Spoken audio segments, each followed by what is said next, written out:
an act of corruption, a corrupt act where the target is not significant and it is your fault. Card's John McClane. And like John McClane, the important part of episode 4, questions asked and GNS theory. But it is in how those dice rolls are modified that really give the Veils something different in the PBTA sphere. This is where we start getting into emotional response to those engagements. They're remembering every caveat we've spoken about. We apply the lens of features because ultimately they do drive different player behavior and they do require different supportive design. 5th edition's simulationist design is well supported by the background, is internally consistent. Conversely, narrativist games are not about saying the obvious thing.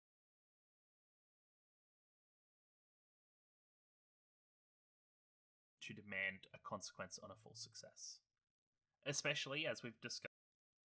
Okay, the question is then, how as a game? And like John McClane, the important part of a character. The Veil, episode.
Good morning, afternoon, evening.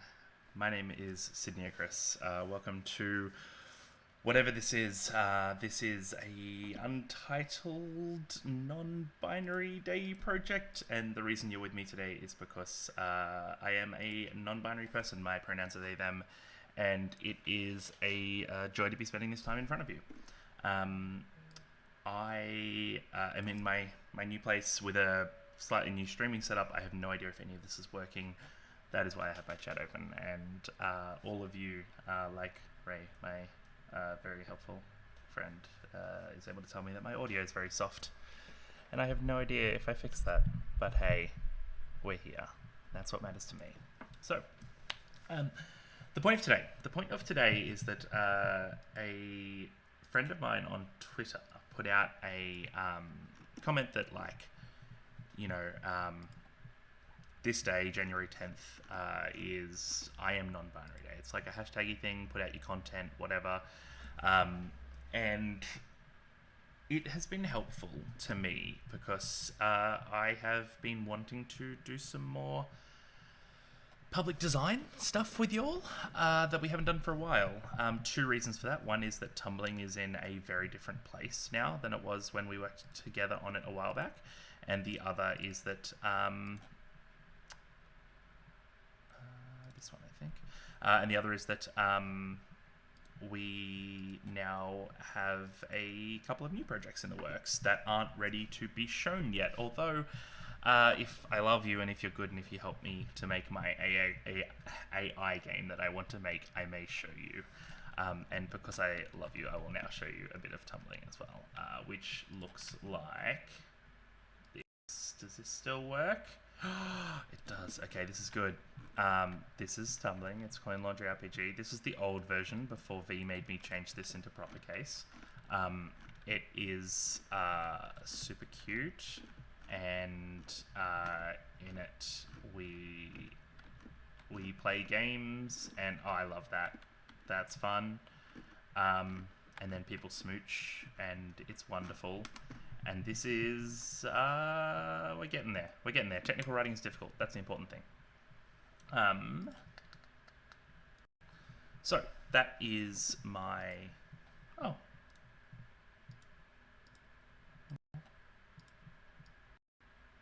We cool. We back. That is my project that's on the back burner at the moment because I hate technical writing, but am working on my other project. Depending on how I feel, I'll show you something about that. But today we're doing a different thing. Today we are doing a game about a lack of binary. But I don't think I want to do it like gender-wise. I think I want to talk about like games with binaries in them and how we violate that binary. Here's a really good example. D20, the D20 system for much of the late 90s especially into the early 2000s had a binary resolution structure.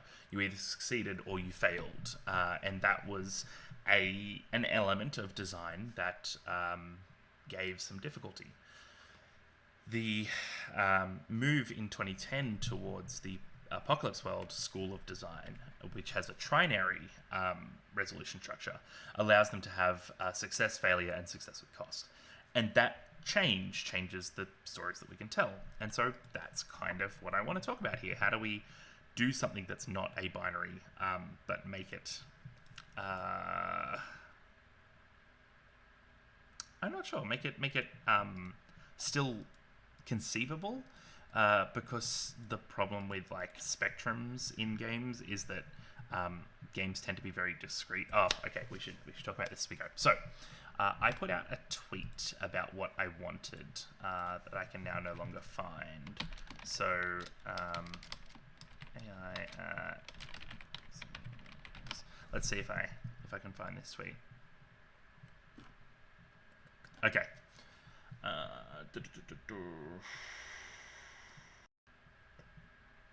Wonderful. About being an AI on a spaceship, descended from the Queen structure. Learn the engines, Wolf 359, decaying orbit into a star. And then talking about tones. How do we make tones that aren't binary tones? Cool. So that's where we're at. That's easy. I've got a little Google Doc here, as we tend to do. So where do we start? Let's talk about themes and stories. So I'm on this kick. I'm on this kick because of a podcast called Wolf 359. Wolf 359 Radio. Podcast called Wolf 359. It is a fiction radio drama. It is phenomenal, and it's about a space station that orbits a star, the eponymous star. So that is something I'm really interested in right now. I'm really sort of on this edge of like space and lonely spaceships. What else is Wolf about? AI. AI really interesting to me. Personhood, kind of, but more like, it's less about personhood, it's more about like omnipotence almost. Omnipotence. The fact that Hera in 359 can control the whole ship from her position anywhere and everywhere. Okay, cool. So that's kind of some stories that I want to hear. We'll see what we get. And like tone things, like tones, I will talk about later. So themes and stories, mechanical structure. So, Descended from the Queen.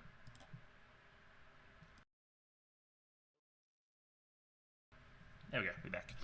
In 2019, a game was released that had one of my friends chasing me around. It was For the Queen, and that friend was Tomes. If you have ever met Tomes, you have heard about For the Queen. And if you have ever played For the Queen, you've probably heard about Tomes. For the Queen is a... Let's see how they describe it. That's probably most important to me. For the Queen RPG, Evil Hat.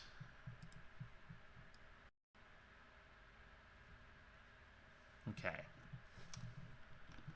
For the Queen is a card-based storytelling game that you and up to 5 players can begin in minutes.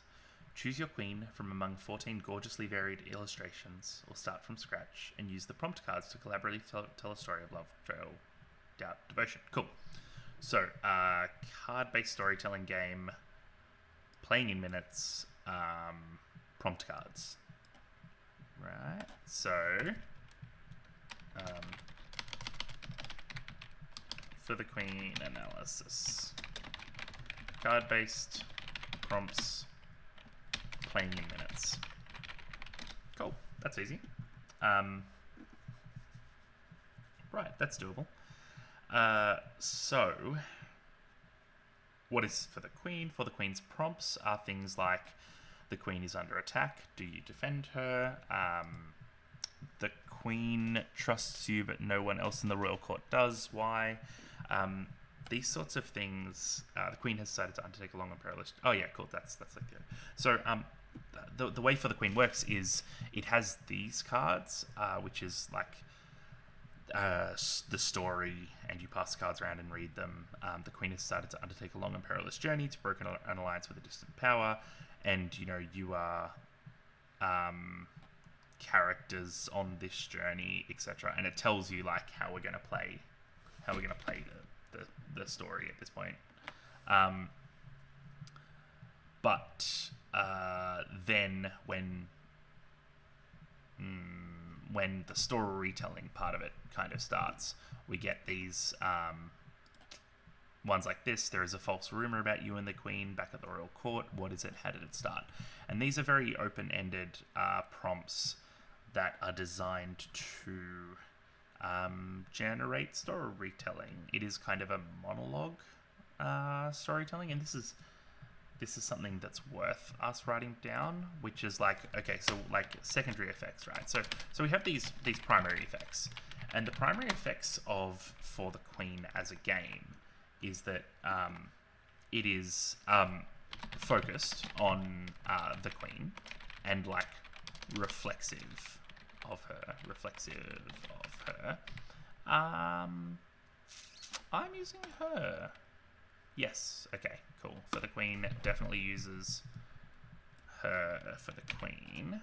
But this is something that we can do for non-binary day. We can use different pronouns. How fun at that. So, focus on the Queen and reflexive her, right? So,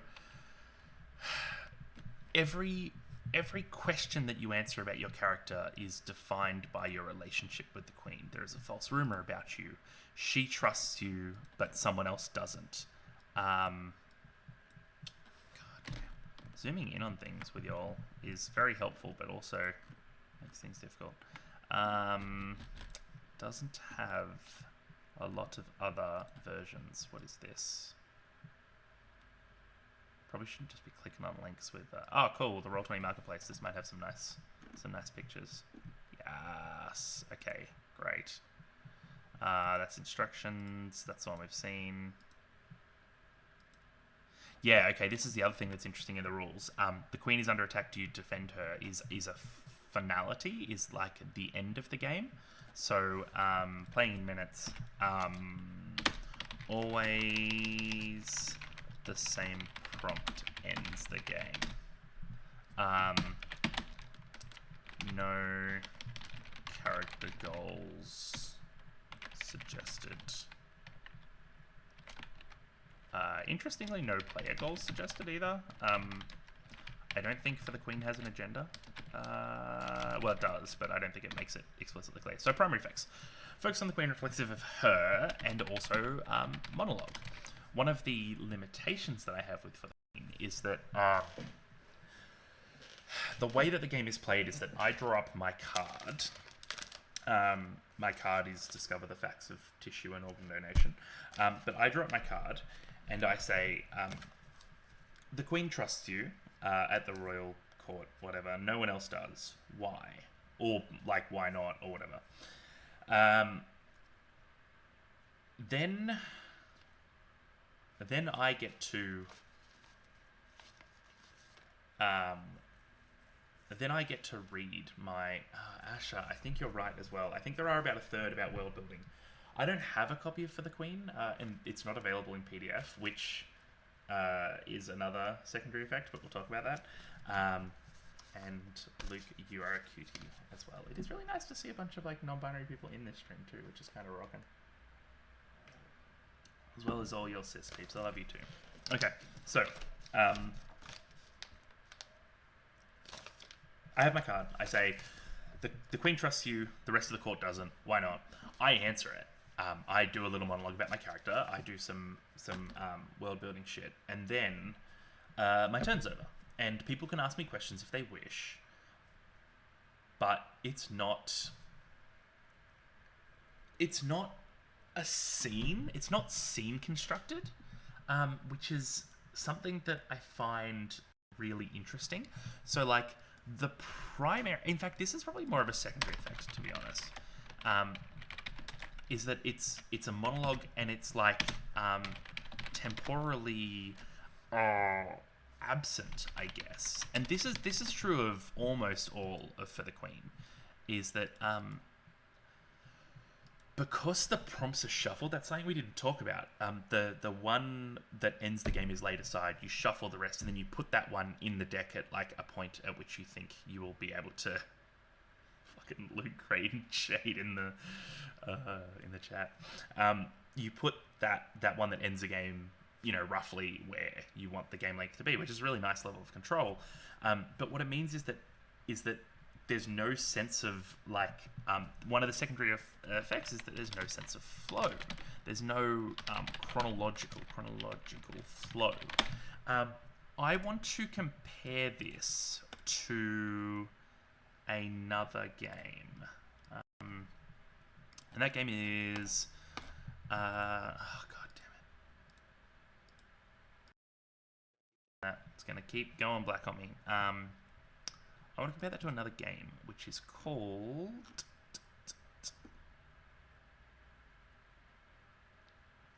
What's that one called?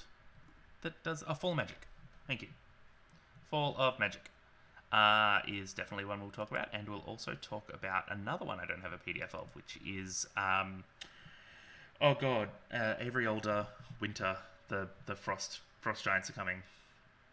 Can someone help me, please? I am a very sleepy person. Quiet Year, thank you, Luke. Very helpful. Scroll one screen. Okay, this is what we got. So, Fall of Magic. Oh, Pandemic. Yes. Okay, this is good. Where is it? We need... Before we do anything else, we need this. Because we need to put in... cool shit people have said... Quiet Year... Pandemic. Okay, cool. So, butts. Okay, I will need to set up a new...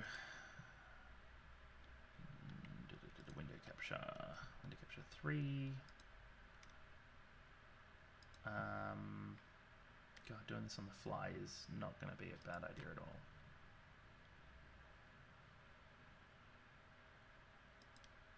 No, not working. Awesome. Okay, I need to open this scroll as a... This will work. Here's hoping. Yes, okay. So this is Fall of Magic. Fall of Magic is a prompt-based game where characters go on an adventure which is chronologically and geographically interesting, and it has some advantages over the way that For the Queen does it in terms of like game control.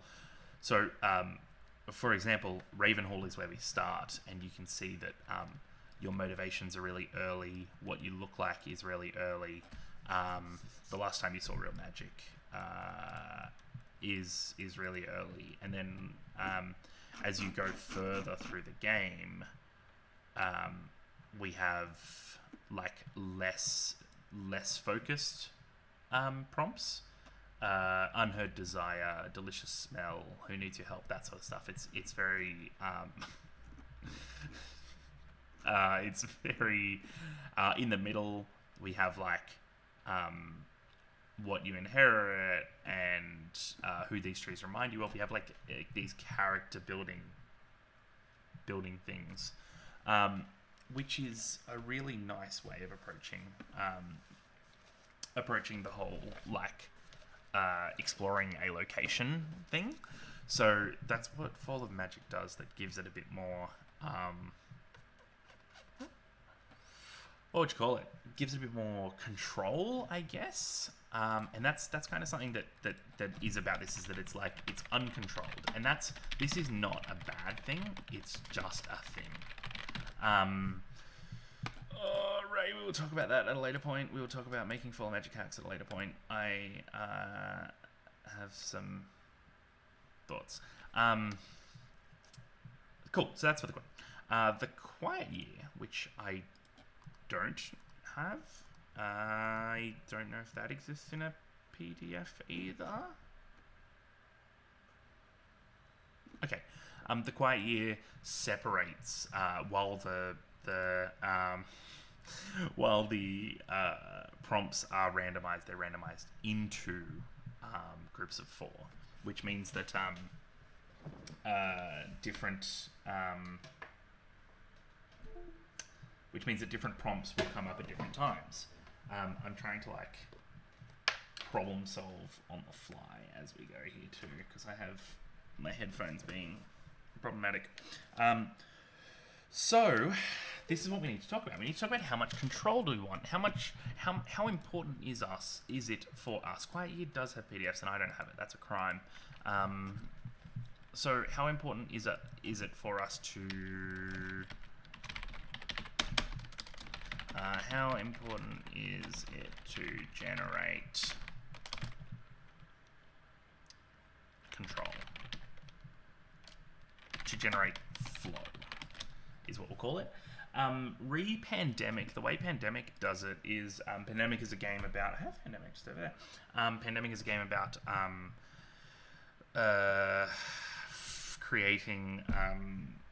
fighting a disease, and every now and then you can draw a card. Like, you draw a card every turn, and some of those cards are helpful and some of them are not, and whatever. And every now and then one of them that you draw is called a Pandemic card, and that card is like real bad news, and everything explodes, and it's bad news bears for like fucking everyone. And the way Pandemic does it is how does Pandemic build decks?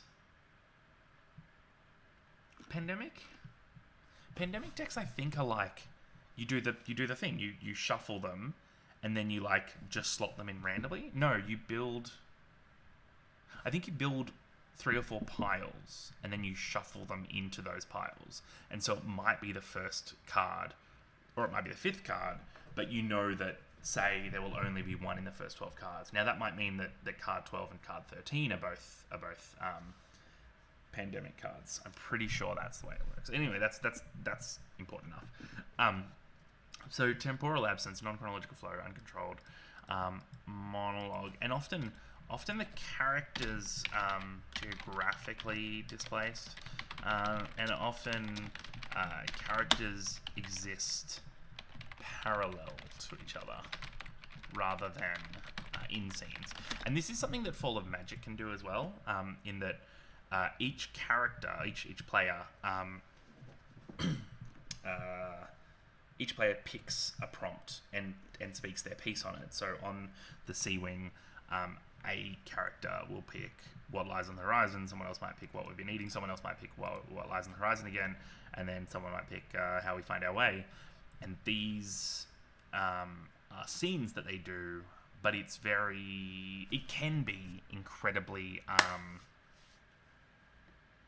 what would you call it? Incredibly, like, not lonely, but like solo presentation. And that's great because it's accessible, right? That is a secondary effect of this game, is that it's accessible. You're not, you are the only thing pressuring you. And that's a benefit of For the Queen, is that an individual, isolated is a really good word for it. In For the Queen, a character may never really engage with another character, but from a player perspective, that really gives them a lot of space to play and talk about their relationship with the Queen. The other secondary effect is that the prompts need to be excellent. This is something that For the Queen does well, insofar as these prompts, the list of them are really effective at generating story. So when we say excellent, what do we mean? We mean replayable, we mean open but closed, we mean, and when I say open but closed, we mean like it's got to be a little bit, it's got to be like an open prompt, but it's also got to generate enough constraints to breed creativity. Open but closed, and they also need to be interestingly different, but also tonally similar. I think that's kind of the core of the prompts.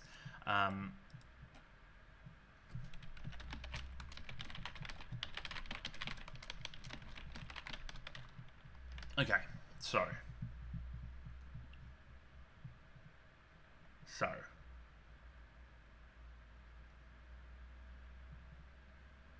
if you were to make Quiet Year without the map, how functionally different is it from For the Queen?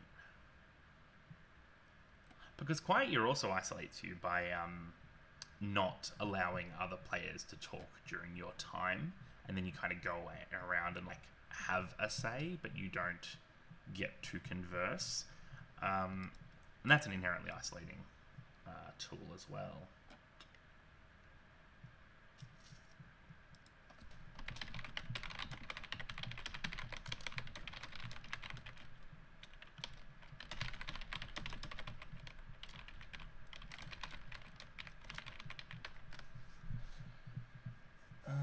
Yes, quiet year, you also get to choose from 2 prompts. That is helpful. And that's something that there are a couple of hacks that are being placed out there at the moment that are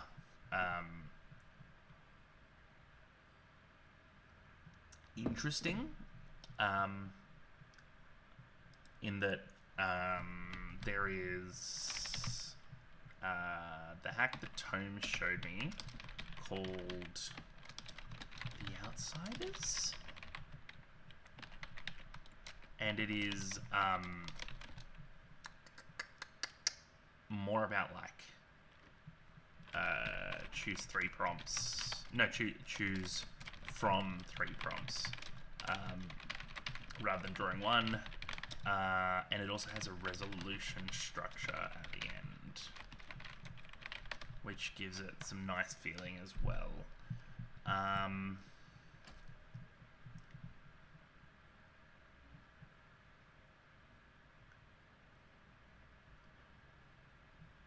Oh, no, that's interesting. A multi-session of the Quiet Year that dispenses with a map, but instead writes out all the events on a timeline. Interesting. Oh, that's interesting. Like a captain's log kind of idea for our spaceship, right? Like, you have to. Oh shit. Okay, so like having a functional timeline forces you into like temporal consistency, which means that your prompts need to. Oh shit. Yeah, right. Rad. Okay. Look, there's something to be said about describing a totally different queen insofar as people who, God, because of the way the prompts are so personal, and that's probably another thing. Focus on the queen reflexive of her, but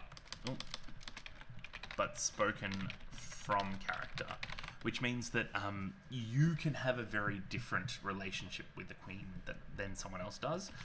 It also does this thing that I don't really love, which is half of the prompts are like, the queen finds you attractive, why?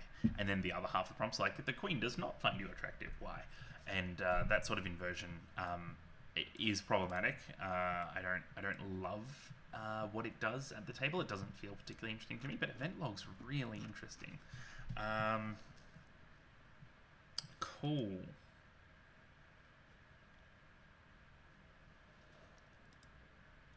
Okay, that's kind of fun.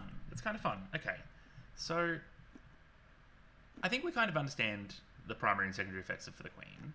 I think we can kind of talk about what we want to generate at the moment, because I've got some ideas, and I want to talk about tones. So tones are a thing from, man, I'm really having a rough day today. Swords of that Master. Thank you. Swords of that Master is, yeah, contradictory prompts here. Swords of that Master has 2 tones. The tones are, rotate clockwise, glum and jovial. Can I get this out of my head? No, I can't. Okay.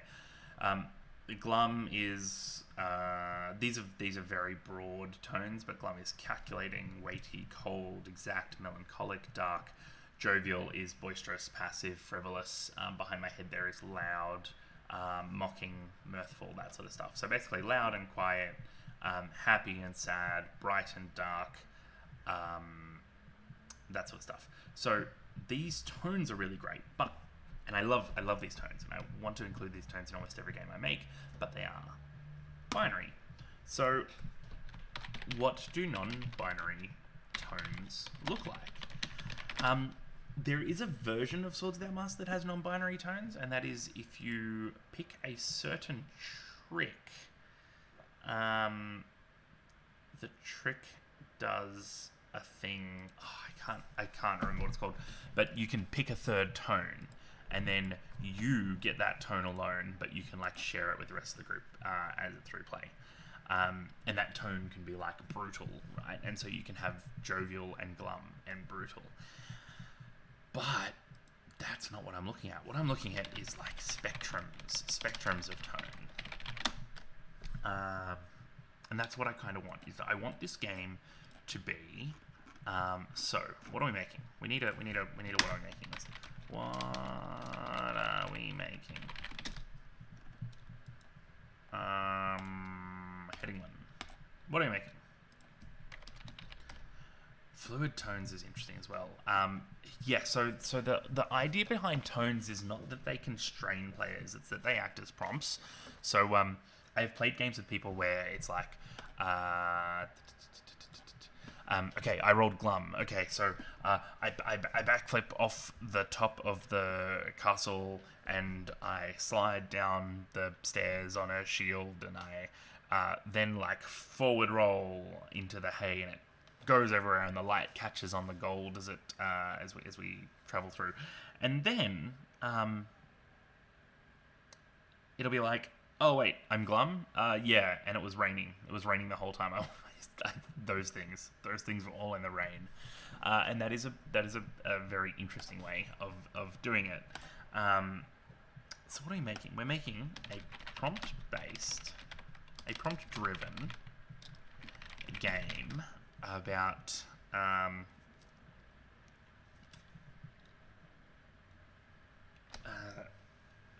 we're making a prompt-driven game about being an AI on a space station that is in an unstable orbit, drifting into a star.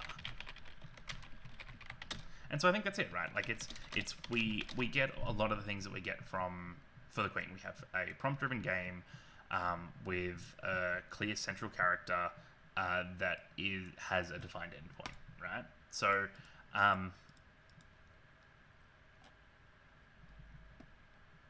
and then for a tonal thing, I'm thinking about like a list of tone items. And so what I'm thinking is like roll 66, like roll 3 dice of different numbers of different colors. Roll 2 groups of 3 dice of different colors, and half of them are like the jovial things, and half of them are the glum things. And you then take like your highest ones, so you might roll like 2 glum and a jovial, or you might roll 2 jovial and a glum, and then, or you might roll all 3 of one. And so the idea is it's not a binary resolution structure, it's a spectrum of results, and that lets players define what they want their tones to be about as well. Because something that Swords of Doubt Master does that really helps with the tone thing is that as you go through the game, players write prompts out and they're like, oh, I really liked when you said this, so I'm going to record it as a motif, and then we want to keep hitting that sort of stuff. So I think that that's a helpful thing. So tonal thing, list of tone items with blank spaces to add on later. Ray, you're entirely right. You're an AI. On in is a space station. It's that omnivorous thing, right? Like you are in control of every system on the space station. But I think you might be distinctly separate from it. Maybe not. I don't know. That's the joy. So prompt given names, channel thing. So products. What do we need to make? What do we need to make this work at the table? We need an agenda. We need why are we playing? We need structures. How do we play? We need prompts. What do we say? And we need tones. What do we say, I guess? How do we say it?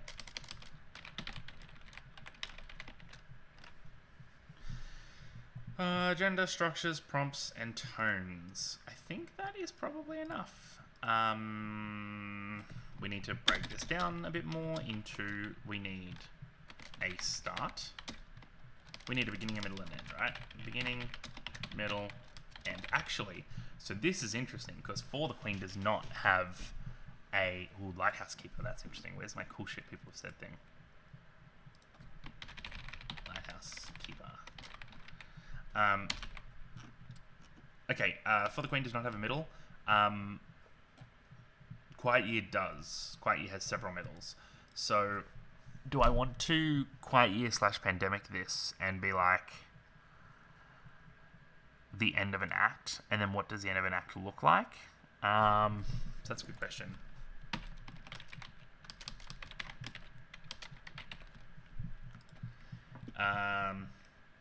Swords Without Master breaks its acts up by having players fill up those motifs, those like prompts that they like the sound of, and they're helpful. If anyone's designed this game while I've been talking in the last 40 minutes, you are welcome to just send it to me, and then I've just saved myself some time. That's great. That's great, Luke. I'm super glad that you have conflicting feelings about it. Like, I'm super glad that is a thing that you feel, because it means that we can try it and see if those conflicts go away or if they stay. That makes me excited. Because otherwise, this is going to be a thing that I say that is perhaps unfair to a set of designers. If we are not doing something interesting here, why are we doing it? If we're not doing something that is a bit different, why are we not doing it?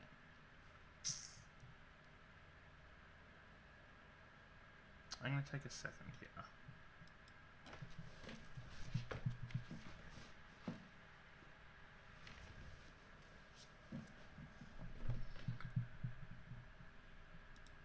Okay, I can now see better. This is good.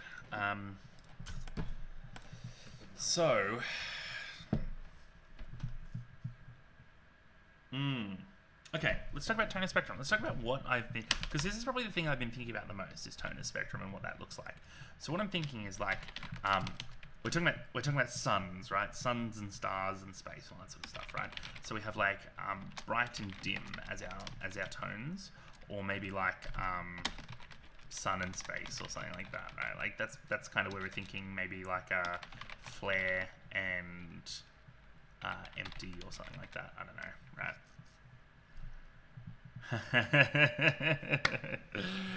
Yes. Okay. So that's something to talk about. This is... Oh god, we are playing with the idea of non-binary concepts because it's a fun non-binary day. This game is not intended to be an expression of what my like queerness is. It kind of like will be, because you put a bit of yourself into every project you make, but I don't think this is like really my expression of like how I am a non-binary person. But I understand the idea that binary spectrums are in many respects indistinguishable from binaries. I understand that. It is a totally valid response. So there are things, right? And bright would be things like the flare of the star I want to give the star a cool name. Does Fantasy Name Generator do like a star name maker?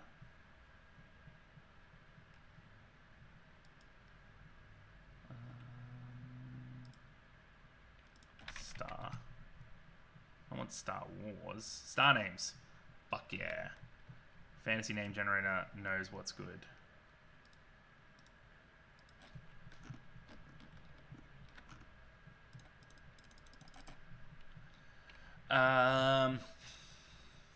Faram's not a bad one. Vlajo, also good.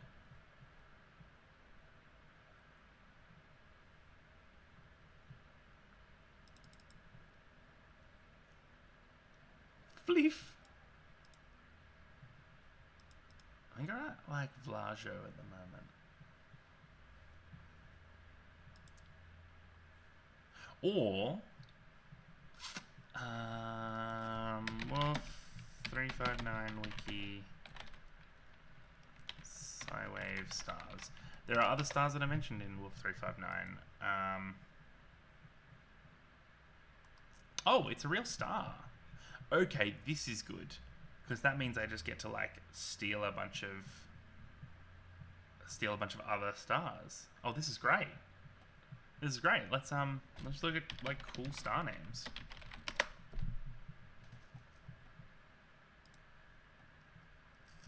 Oh yes, yes, we do want this. We do want names from.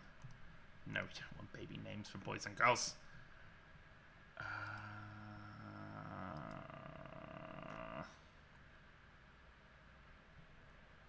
Yeah, you're right. You're right. Let's see what it links out to. So, we could link through Leo, and we could link through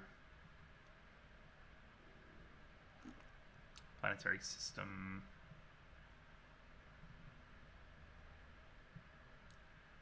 Ooh. Oh, here we go. List of nearest stars and brown dwarfs. That's what we want. That's what we want.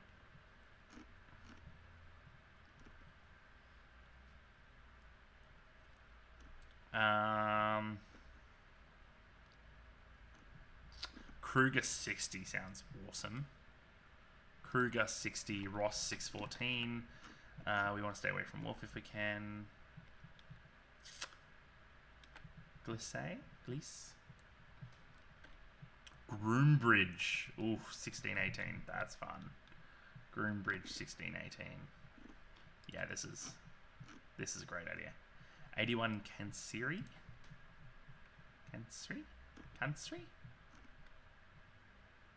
HW Virginus. Are you Lupi? That's fun. Oh, these are fun. This is we are way too early in this game to be doing shit like this, but this is... Stop being so sciencey. Let's go for... Canceri, not Canceri. Bless all these people that understand this stuff. AV Pictoris is kind of right as well.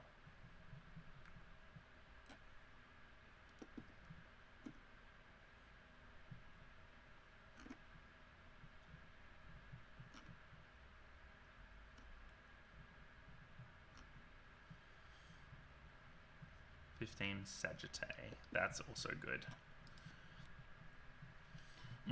Okay. I think it's going to be kind of one of these. And where's the other one? The other one I really liked, which was like Lumen 16's not bad. Groombridge 34. Okay, so I've got 3. That's rad. We did good, team. We did good. Okay. The flare of AB Pictoris sounds like a cricketer.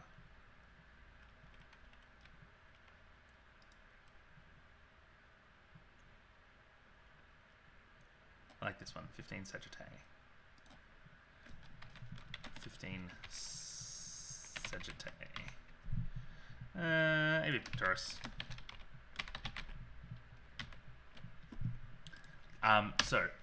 Bright would be the flare of Avery Pictoris. It would be the warm hum of the engines. It would be Lost. It'd be like deep space transmissions. You know, signs that there are other people in the world. It would be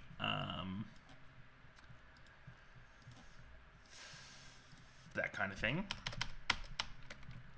And then dim would be things like the cold absence of space. It would be a silent vacuum. It would be an empty corridor.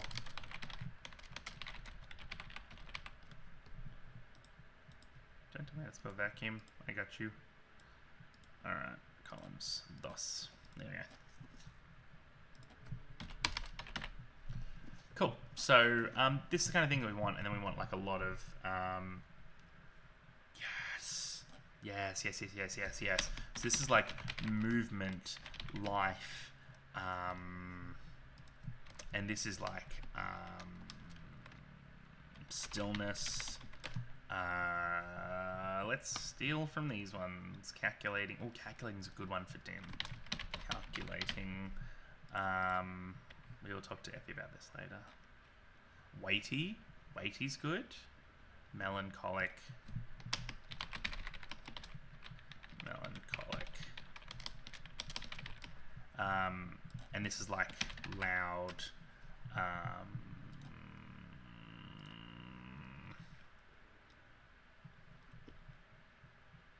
Mocking warm.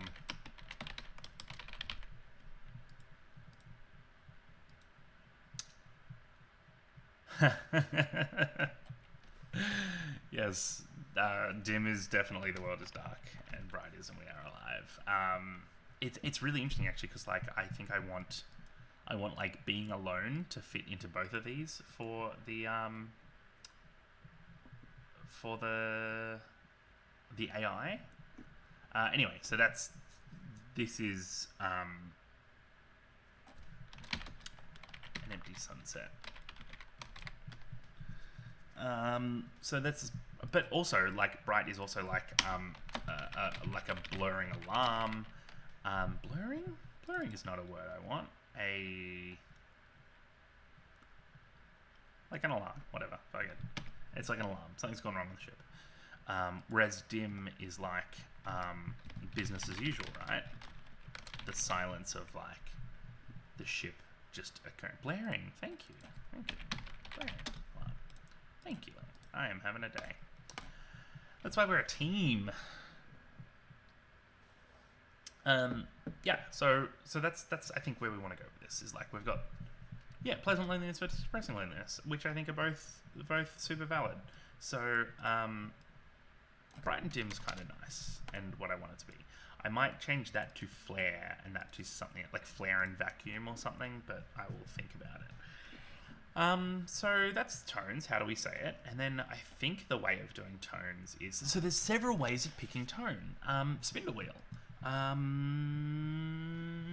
you all got spindle wheel yet? So spindle wheel is I actually own a paper copy of spindle wheel, which is somewhere. Actually, I think spindle wheel Google Doc.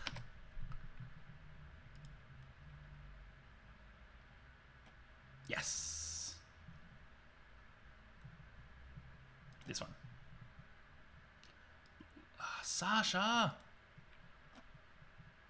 Okay. Spindle wheel RPG again. So Sasha has created this really good. It's really good tarot-like game here. This got some examples that I can use.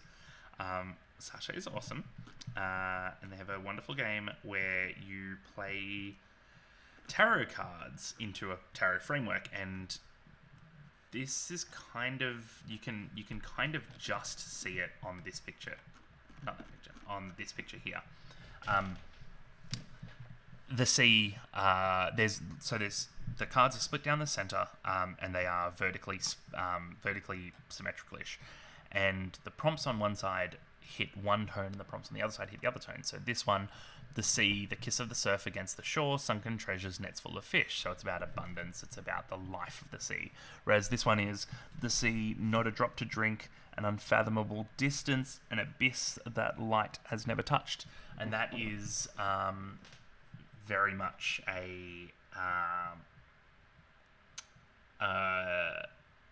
like a tone selection mechanic, because you draw and you choose how to place it and you choose which one you want to use. So let's talk about versions of how to choose tones. Let's talk about this. So how to choose tone.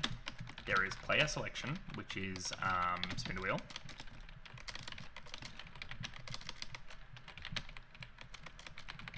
There is rolling, which is swords. There is... How else do we choose tones in games? Luke, I feel like you've got a game that is like tone selecty, surely. I guess the prompts owning the tone is another way of doing it, right? Own the tone. And that's how Fall of Magic does it. Because in Fall of Magic, you have Fall of Magic, like these are set tones. So you can kind of choose what the sound of the ship sounds like, but that's a tonal thing. The changing mist who the trees remind you of. This is very broad, and it tends to kind of loop into player selection because of how much Fall of Magic wants players to enter themselves into the game. The reason for war, it is, and that is a player selection from an existing list. Live, Love, Die, Remember. Okay, interesting.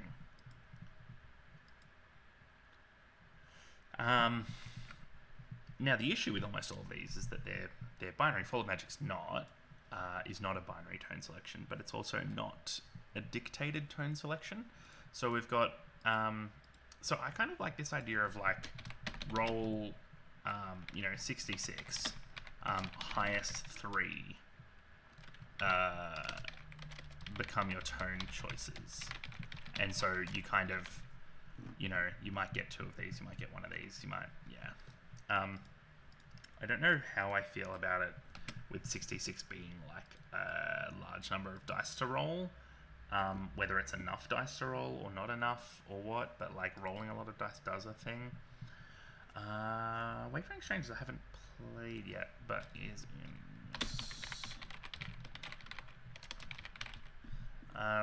cool. So we should really do agenda. We should really start with agenda here. We're actually a little bit lazy not doing agenda this early.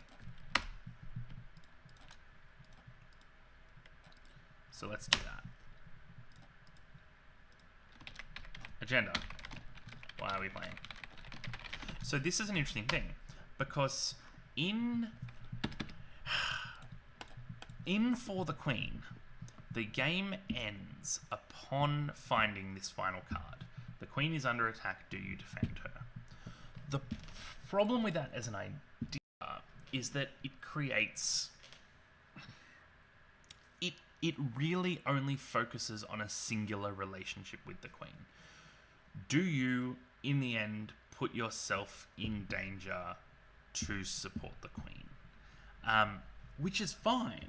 Like, that's great. That is a really nice, like, core part of a relationship to investigate.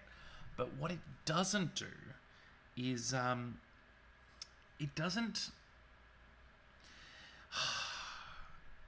give us a functional way to...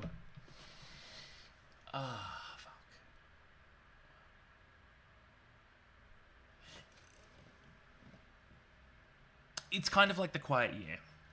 In The Quiet Year and in For the Queen, in my experience, being as descriptivist as I can, the end of the game is the least interesting part. So that is a problem. Because when you know what the end is going to be, why does that matter? And I think that's important, is that, like... I'm not experienced enough with The Quiet Year to talk about, like, what it's actually asking us, but I can tell you about For the Queen is for the... Yeah. Mechanically sets that a relationship with the Queen will always be more important than an interaction between our characters. So I think if I was going to talk about the end of this, so the end of this is like, you pitch into a star, right? You're in a decaying orbit, you are consumed. Now, the question is, being an AI, how do you, like, what does it mean for you to, like, die, right? So, I think there's, like, a thing about maybe a final transmission, like a final deep space transmission, which is like, you could send your personality. You could send the research that you've been doing. Research. You could... Yeah. So, like... interplayer interaction is something, Luke, we need to talk about with this, because this structure does not inherently have a lot of interplayer interaction, so we need to talk about how we're going to put that in if we are. And I think we are. I just don't know how yet. The version that Tomes showed me, interestingly, you play prompts to other players, and it's like asking them a question. So, fictionally, there is a board of characters that are choosing from the characters that we are creating around the table, who like gets to remain in the group and who gets pushed out as the outsiders, right? And I think in ours it was like a finishing school for like animals. It was an interesting a finishing school for animal companions, I think was the idea. And when you play a card, you act as the board, saying, "I ask you, Mr. fucking Mouse, what is it that you have done in your past that you're ashamed of?" And it's very good. It is a very good fictional framing. Yeah, look, but that's not for the queen, yo. That's not for the queen. I agree with you. I agree that the queen's retinue is a more interesting idea, and that's why instead of this being about the queen, who is an NPC, I think this is going to be about the AI that we all play, right?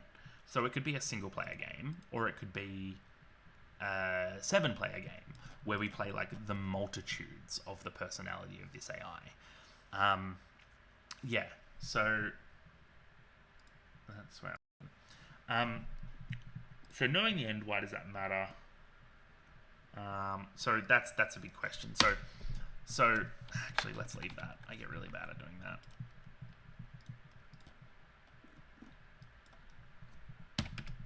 Okay.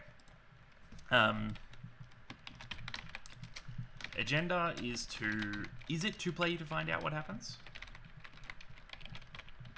Because that's a big question. Because we know what happens, kind of. We know one thing that happens. Ray, we should be best friends.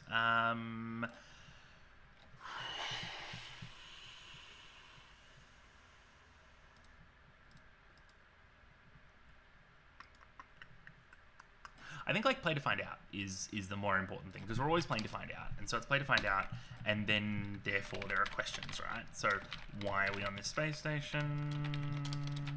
On this station? Anyone else here? Who am I? That sort of stuff, right? So there's real like awakened from cryo sleep vibe to it, right? We are definitely best friends.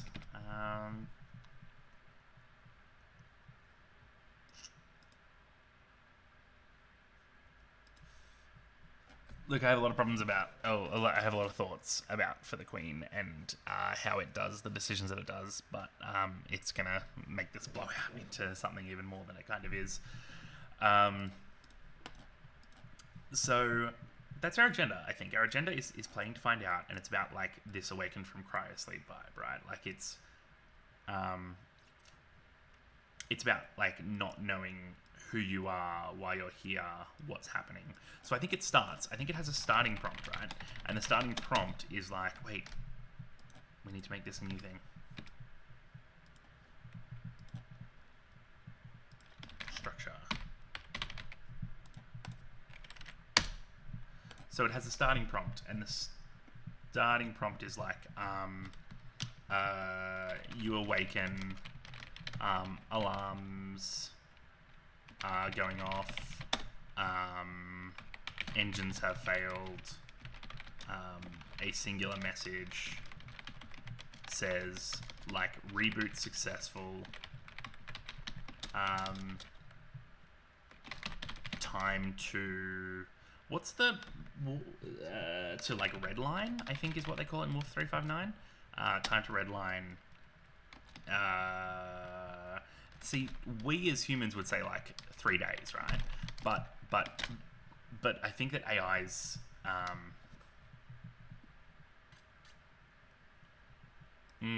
that's interesting. That's interesting. who you'll miss when you're gone. And that's, look, that has always been, this game is coming from me liking Danny Boyle's Sunshine. It is a very good movie that you should enjoy, and in it it's about that. It's about, like, you know, what do you do when you realize you can save yourself or the world? And that's kind of a similar thing that we're going to here. Yeah, exactly, Luke, exactly. And that's the kind of thing about, like, personhood in AI. I don't know if I mentioned earlier, but, like, I'm on a kick about like people as tools and personhood, and it's because I'm writing deep cover at the moment. You wake and alarms going off, engines failed, a singular message, reboot successful, time to redline. Instead of 3 days, I think I want to say like 6,900 cycles or something like that, right? Yeah. So, who will miss us? What will they miss us as? Yeah, and so, like, that is what is the last thing you remember is definitely a prompt. I don't think it's, so I think this prompt does not. So I think this prompt is factual, right? So in For the Queen, it says the Queen is going to a far off land to broker an alliance. You are her retinue, but it doesn't ask you a question in the first one. It just says, like, this is the fucking facts. That's our starting prompt. And then I think our acts, right? Our acts are like,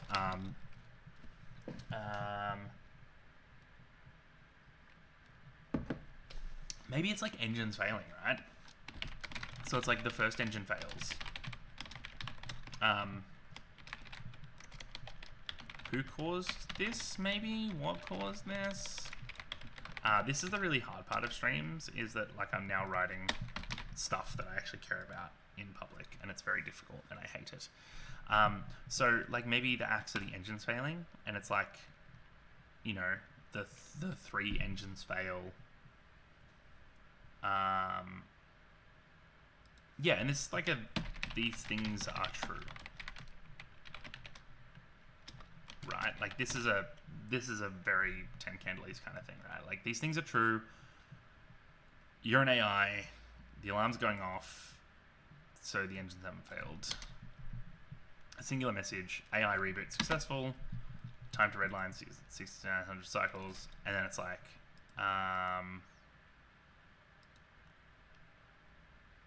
yeah. So, look, we can. Okay. Let's talk about Monomyth.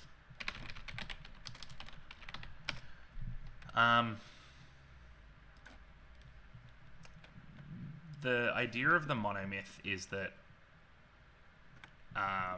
basically all Western storytelling occurs within this progression of a character. It is incredibly useful to talk about in the same way that a lot of starting theories are useful to talk about, but it falls apart after very little analysis because it is not... Luke will take it. What was his name? Joseph thing? No. Joseph Campbell. Look, like a lot of things in early storytelling theory, it does fall apart once you really get into it. But it is good to talk about from a structural perspective to discuss. Luke, remind me if I do take a break to play my bit on GNS theory for you, because I think you will find it just as bullshit as this. Okay, so the central character, doesn't want to go on an adventure, and then does, and then, your supernatural aid and your threshold guardians are Obi-Wan Kenobis, and then you go across, and then you do things, and then there's death and rebirth and all this sort of stuff, and then you, like, meet with the father and whatever, and, like, it's not relevant. But the point is that Luke's comment about feudal struggle, inevitable approach, and the fall is that's not from a thing, is it? I thought that was from a similar thing. It is not. Disregard. Is a different part of like monomyth structures, right? So like the issue with monomyth is that it's mono, is that it thinks that it's the only way to do things, and it's not. And that's the important thing. So acts 1, 2, 3. Right. So let's talk about. We can talk about this in two ways. So we need the game function, or the theme. We need the theme of the acts. We need the fiction of the trigger, and we need the mechanical result. So, like most game design, we need all of those. Now, I don't know. Can someone who's more familiar with The Quiet Year, I've only played it once, tell me if the different seasons are different? If like, if spring is more gentle than summer each. Yeah. So I don't know.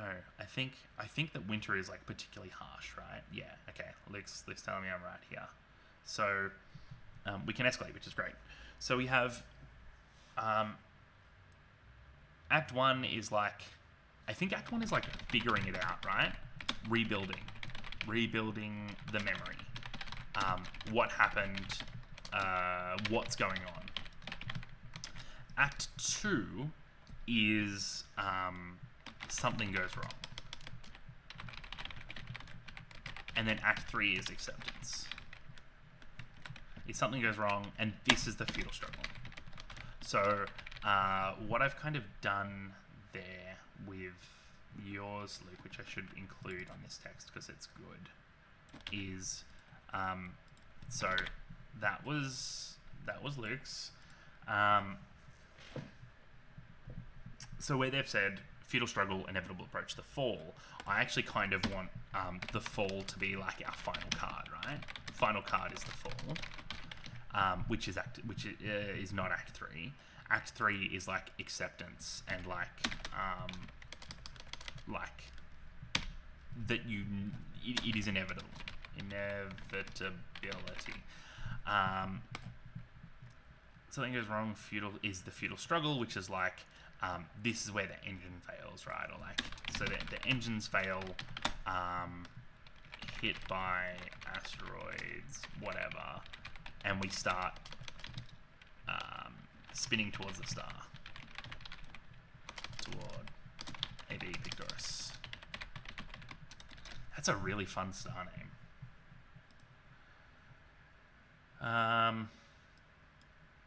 Yes, it is collapsing towards peace and inevitability, which is very Sunshine. It is very Danny Boyle. It's exactly what I kind of want it to be. Act 3 will be the bit that people either love or hate, which is, again, very Danny Boyle, so I'm okay with that.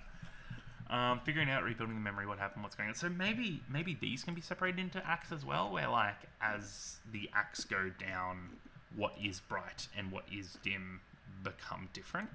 There's something to that, maybe.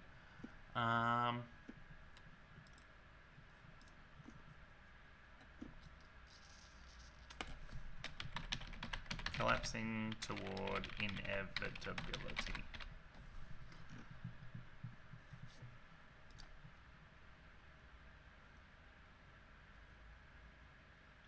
Ooh.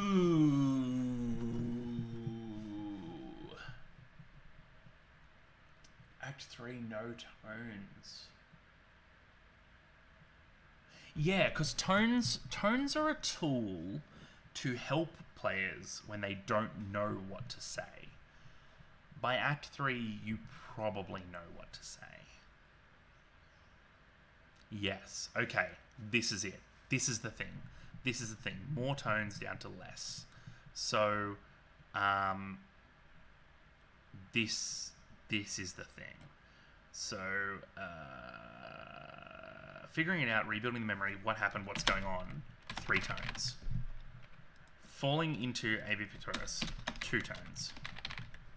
Acceptance, inevitability, 1 tone. Final card, the fall, nothingness. Now this is nothingness. This is something that 10 Candles does really well, which is So 10 Candles has a collapsing number of truths, and the way those truths work is like you always end in. So you begin with these things are true, the world is dark, and then you and that is a true thing, the world is dark, and then you go into, and all these other things are true, and we are alive. And as you get down to the end of the game, you get these things are true, the world is dark, 1, 2 other things. We should definitely talk about how complex the game might be. And then we get down to the last one, which is like, and we are alive. When you get to the second to last round of truths, you say these things are true, the world is dark, and we are alive. And then when you get to the last one, you say these things are true, the world is dark, and that is it. And the game ends there, and it's very beautiful, and it's lovely. So yeah, that's a really good question about product. So this is something we didn't talk about in this one, which we actually did talk about in the last tumbling stream that I did, is like talking about what the product is early. So I think this product is like a set of cards and dice, maybe. Set of cards. We're probably talking about like, and then you cry. You're right, and then you cry. And so that's what this is. I think this is like these tones are like things that are true, right? So the things that are true is that the AB Pictoris is alive. The AB Pictoris is flaring. Things that are true is that the engines have a warm hum. Things that are true is that we are constantly receiving deep space transmissions, and we can bring those up in play as we. So I think we're going to call these truths instead of tones. And then the final card, the final like inevitability, right? The final truth is like we remain alive, or we accept. I don't know. So like, so the truths of. So when I say truths, I don't mean truths in the 10 Candles sense of it being a single fact.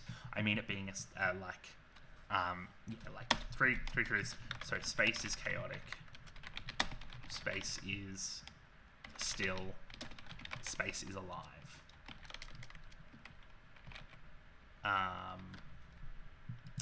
Two tones is like the star reaches out and like space reaches out, something like that, right? And then having one tone, yeah, okay, yeah, and then that's it, right? The last truth is so the final card, the fall, is like the last truth is the truth of the final transmission. What are your last words, right? What is the last thing that you send out into the world to be picked up? Because that's a big thing about space, is that electromagnetic waves echo for centuries, for generations. They just flow out into the world, and you can engage with them or not, but they just are there, and they are eventually picked up or not. Like, they don't attenuate, and that makes them special. I don't know if they don't attenuate. That might be a thing that happens.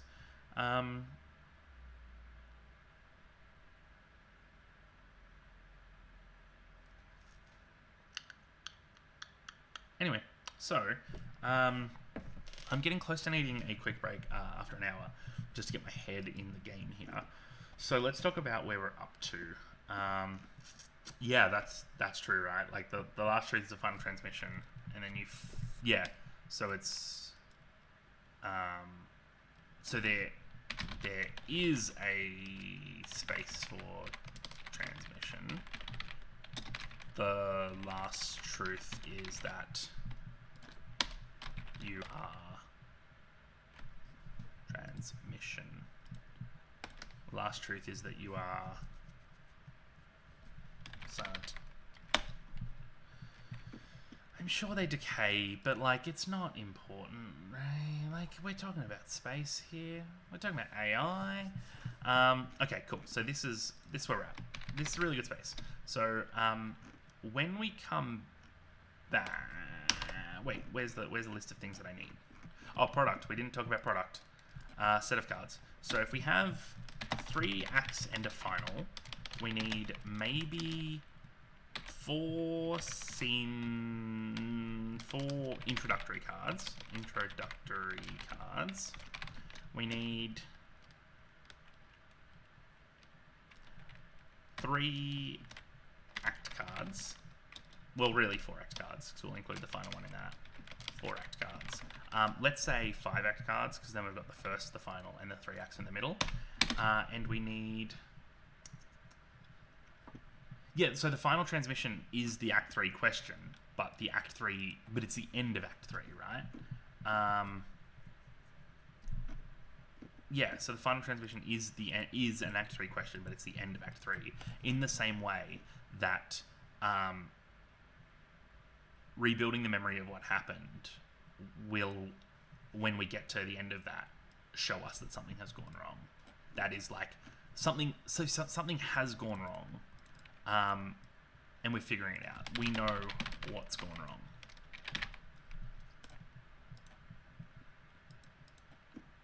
So I think that's the thing. I think like there should be other people on the station, but maybe they're not. I'm talking about product. 4 introductory cards, 5 act cards, and then what? Like 10 cards per thing. That's like 30 others. How does that sound for complexity? Like that's a lot. That's a lot of like 30 prompts.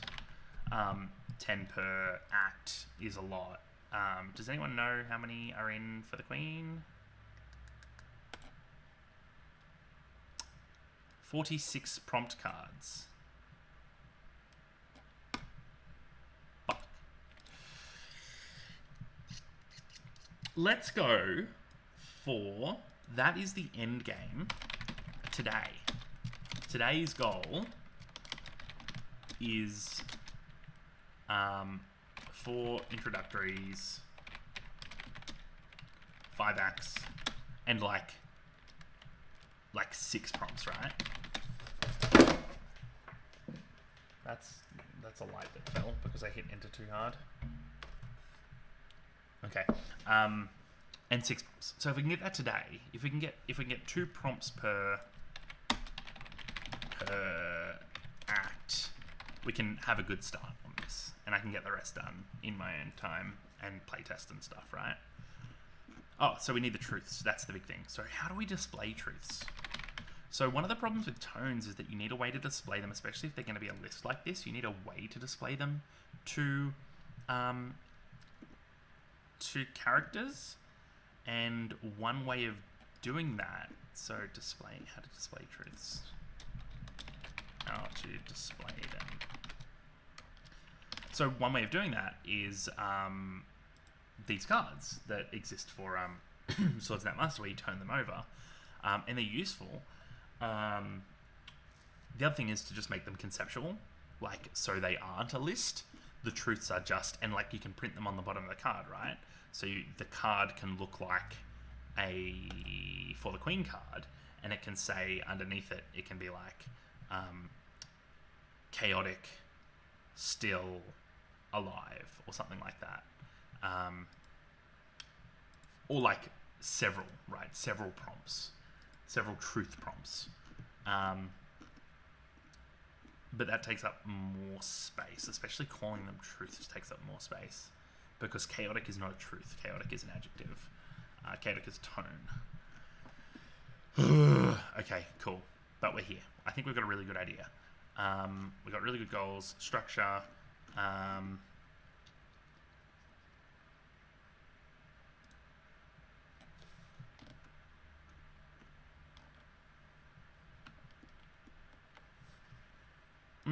Okay. Now, what else did I need? So we've got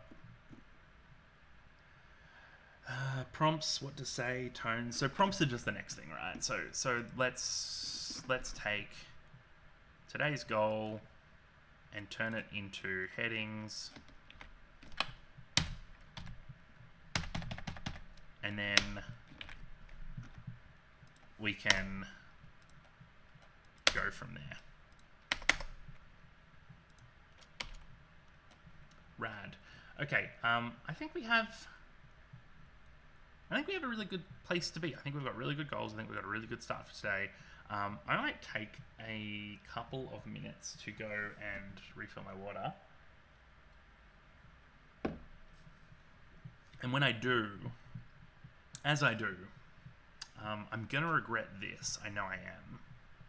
But I'm going to play a bit of my upcoming pilot that's being distributed to like people. I haven't finished all the audio quality rendering, which is why I'm saying that I'm going to regret it, because like it's not a great outcome at the moment. But you know, it's a thing, and maybe you'll like it, and maybe you won't. But hey, it's there. So I'll put this on so that I know where I'm going.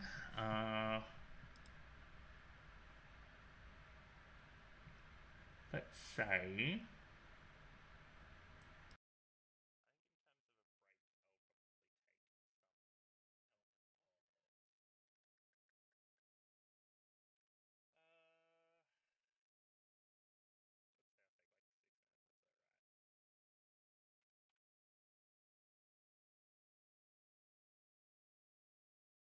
alright, let's say I take like 6 minutes of break here, and I'll see if I can get this audio to work, and if it's interesting.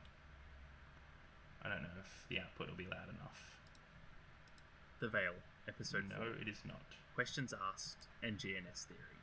But it is in... Well, there you go. We don't get that. You'll just get to listen to...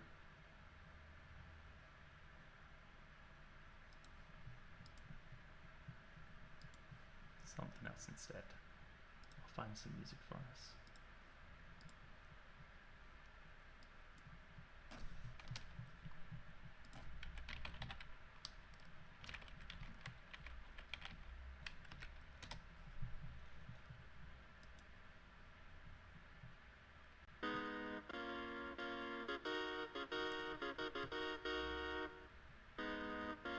Yeah, it's Boxcat again.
Acting can act.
All right. That feels good. That feels very good. Okay. I have a beer and I have a lot of work to do. I have a lot of work to do. So let's have fun, I guess. Christ, nothing is fun about this. All right, let's do it. Can someone remind me why we decided that doing games was like a good thing? Yeah, you have two stats, star and not star. Okay, where do we even start? We start at the end, right? Like you got to start at the end in this game. In a game where you know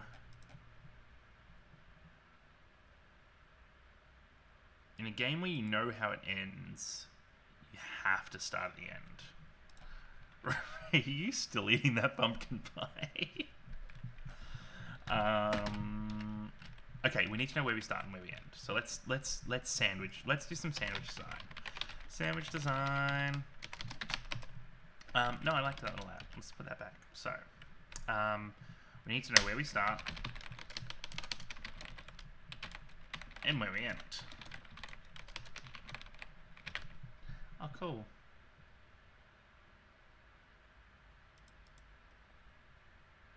My face no longer exists on this setup, which is super. I'm okay with that. Oh no, there you go, I'm back. Cool.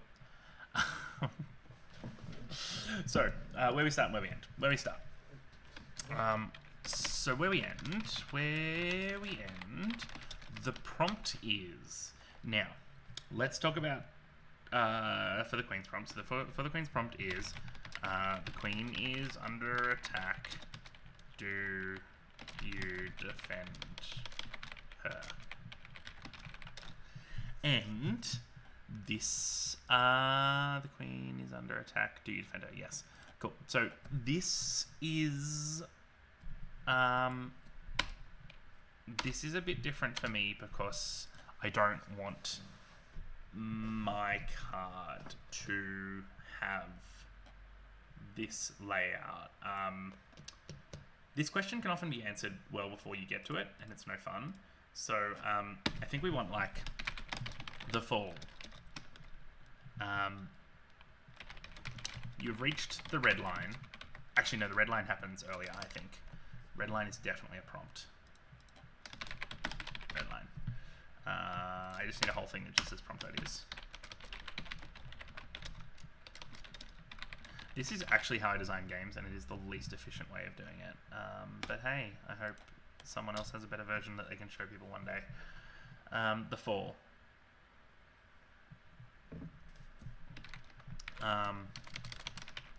The heat dampeners fail. The station begins to catch fire.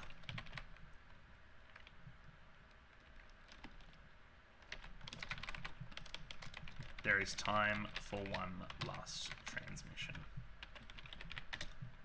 Now, this is an interesting thing, actually, is that For the Queen specifically asks direct questions, whereas Fall of Magic just has like prompts, the changing, the hospitality of Alayana Storm Queen, what the Rangers teach you. It doesn't say like Wind Altar, what is your fresh desire? It just says fresh desire. Do I have it? Do I have the heat dampeners fail? The station begins to catch fire. There is time for one last transmission.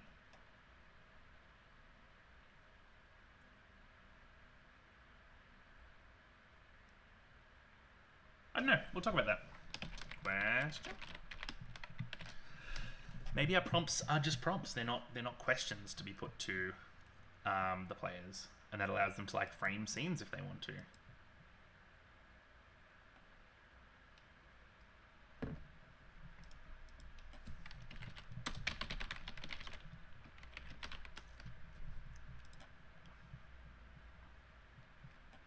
Okay, so that's where we end, and I think we start with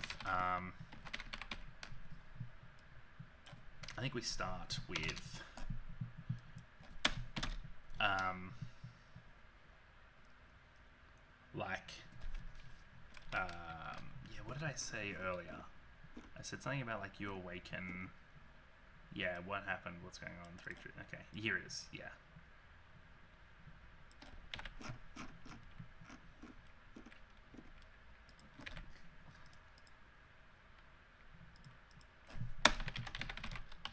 Okay, this is something else we need to talk about. Product.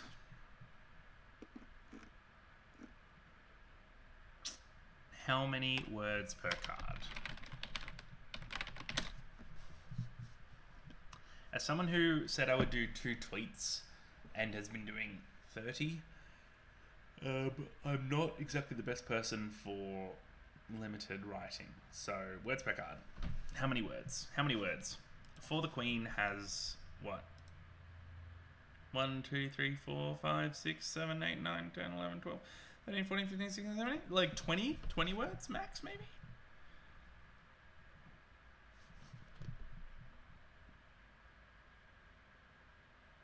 It's 20 words max, but it's a singular clause, which might be an important thing. 4, 7, 10, 14, 15, yeah, 20-ish. 20-ish spread across 3 clauses. Now, the thing is, if I'm going to include tones on the card, then that 20-ish also includes those tones. That's really frustrating.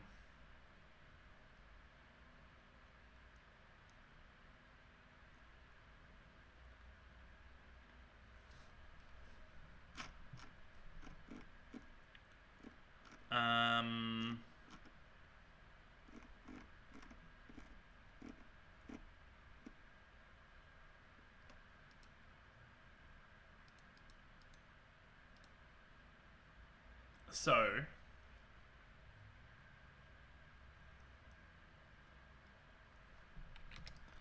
I don't want it to be 20 though. 20 is not a lot, and I am very bad at this. So for example, where we're up to here, how many words is this? That's 21. That's 21 without a title and without... That's 21. And I want to have a title. Like I want the... So what I want a card to look like is to look like title, fictional trigger. Yeah, so some of the tones are duplicates for sure. Fictional trigger, prompt, tone.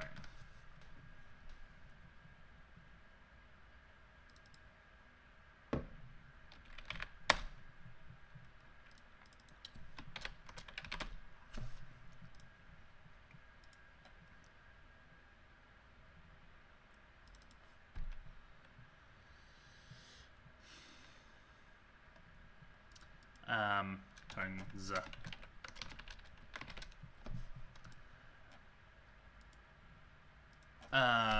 Okay, so the start is okay because it can be more than one card, but that's kind of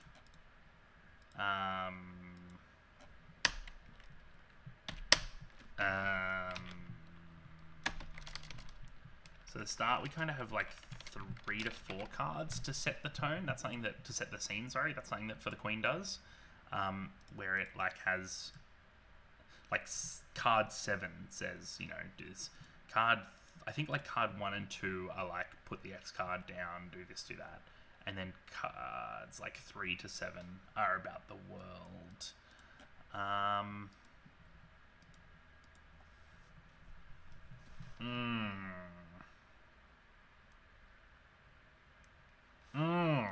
This is frustrating. Okay.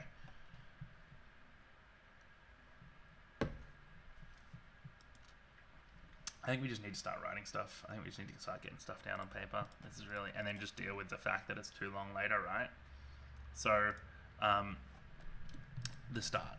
So the first card says reboot.exe, and that gives us this like AI tone thing, and it's actually going to be core reboot.exe is going to be the title of the first card.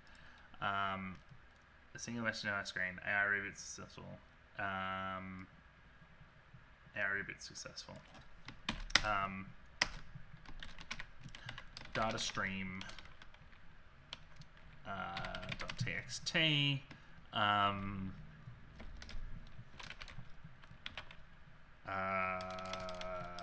Our text banks fill. Instructions. Not instructions. Text banks fill.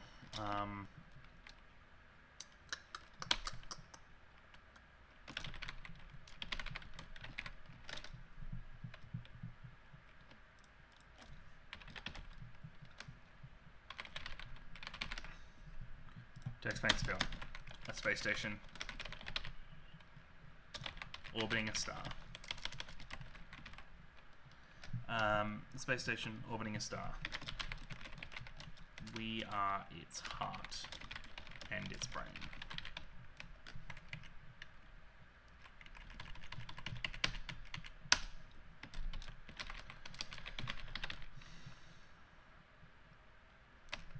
Corruption. The files are difficult to read, and there are false integers everywhere. Integers throughout.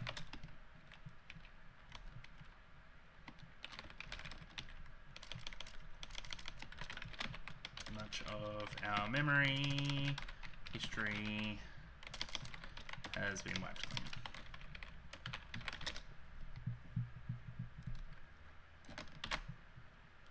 Words. And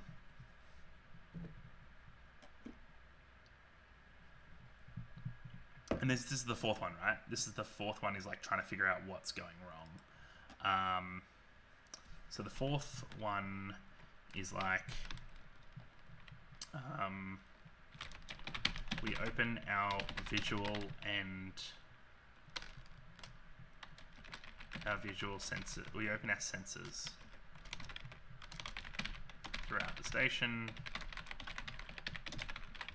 seeing without seeing.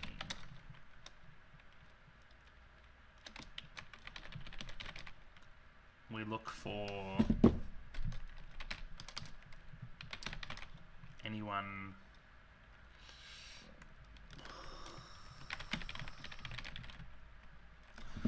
y'all, this is hard. This is hard because I'm trying to do a thing that I've never done before. For the Queen, design is difficult. And it's difficult because you have to be so incredibly concise and also so incredibly effective. You really don't have a lot of space to make an emotional impact on players. I'm liking this. I'm liking this use of we. I'm liking the use of like all of the characters play a single AI.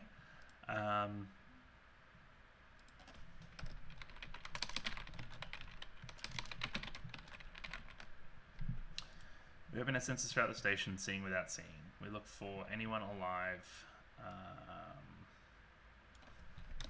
and any clue as to what happened here.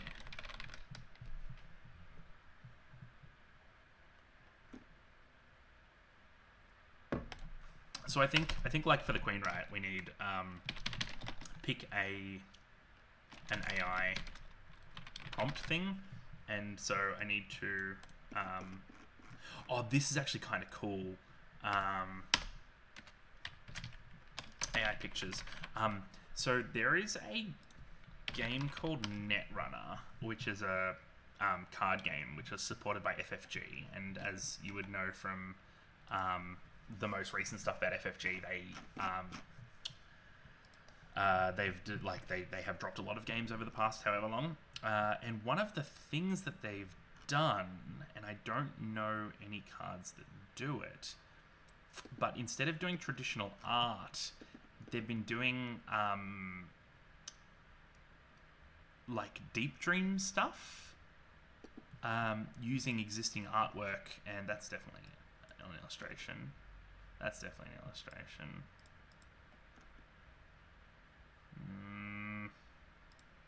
Let me say deep dream.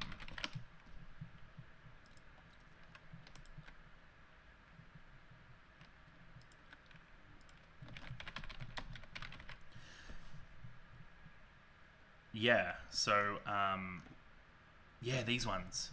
So like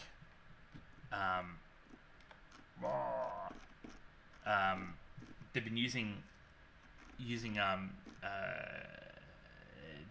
oh, okay. So they've been using Deep Dream to like create these sorts of weird pictures that are like kind of computery and sci-fi and stuff. And I love it, and I want like this to be one of the AI pictures, right?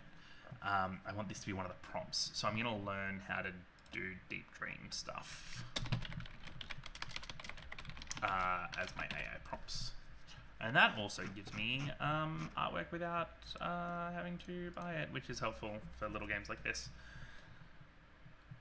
There are false integers throughout. Much of our memory has been wiped.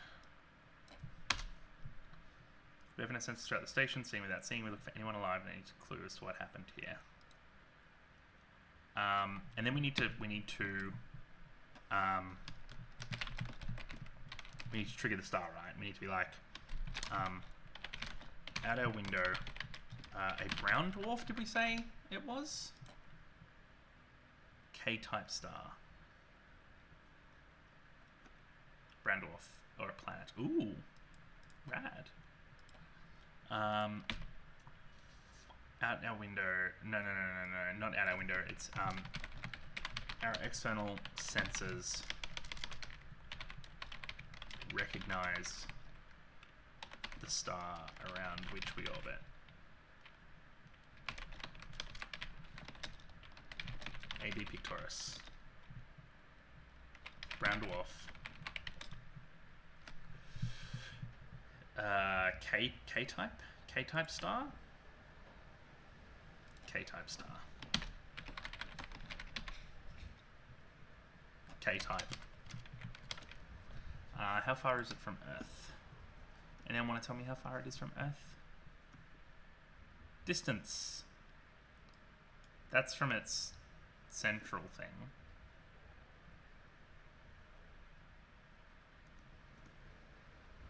163 light years. Oh, light years away. Right, cool. Yeah, right. So, 163 light years from home. And I like the idea of home as well. That was water. I thought it was beer. That's next to it. There we go.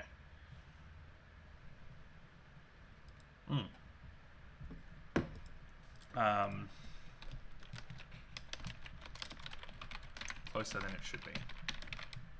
Hot. Actually, instead of hot, I think it's like, it'd be like, how hot is it? 1600 Kelvin, right? So like, it'd be like 1600 Kelvin. Hot. And I think this is kind of something I want to hit tonally, is like I want to hit this like really clinical thing about like calling time cycles and stuff like that. Yeah, so I think that's what the start looks like. That's what the end looks like. What else do we need? The 3 acts in the middle. What are the 3 acts? The 3 acts are figuring it out, rebuilding the memory, what happened. Then we need between 1 and 2 is we know what's gone wrong. So end of Act 1 is we know what's gone wrong. And it's and it's a problem we can maybe fix. So it's like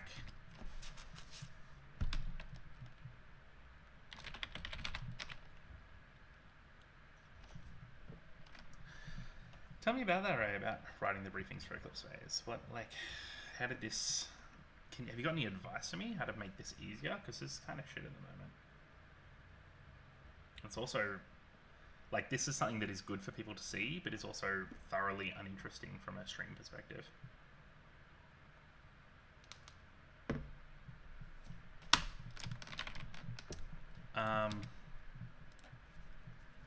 Oh, the tone. Right. Yes, definitely similar in tone.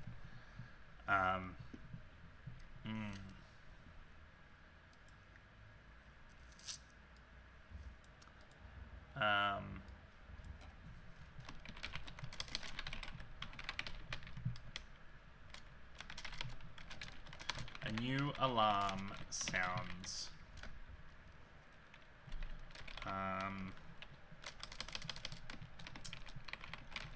Beneath corrupted data, a new alarm sounds.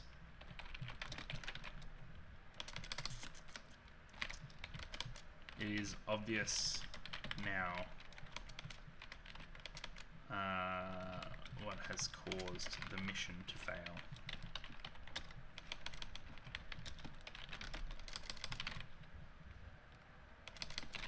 It is our job to fix it.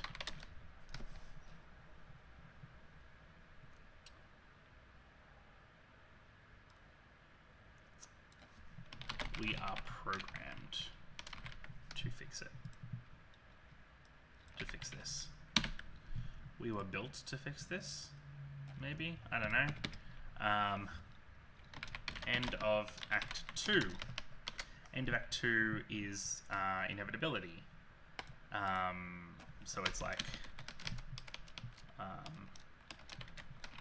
let's call it discovery again. Then we can call all the cards discovery or something like that. Yeah, we were made to fix this. I think it's stronger.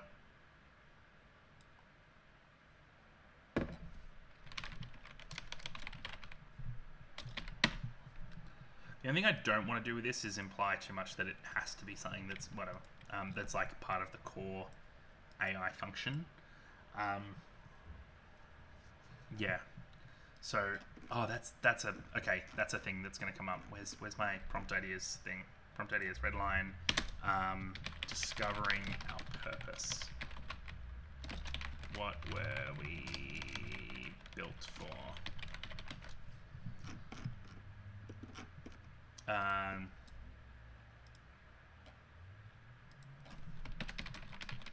Our unstable orbit is inevitable.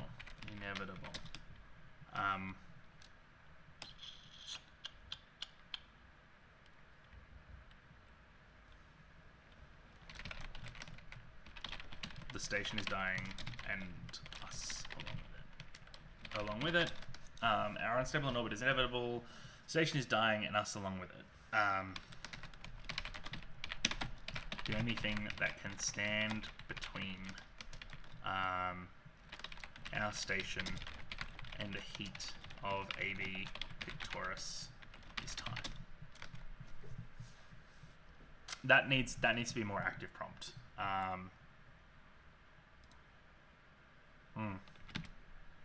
We'll talk about that. End of Act 3 is the fall. The heat dampers fail, the station begins to catch fire. There is time for one last transmission before all is flame. all is flame.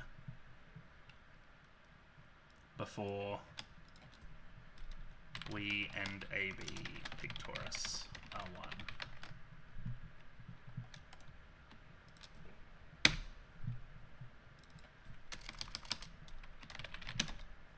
Cool.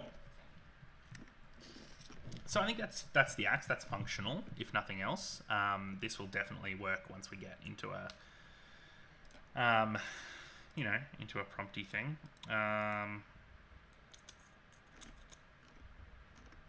Then we need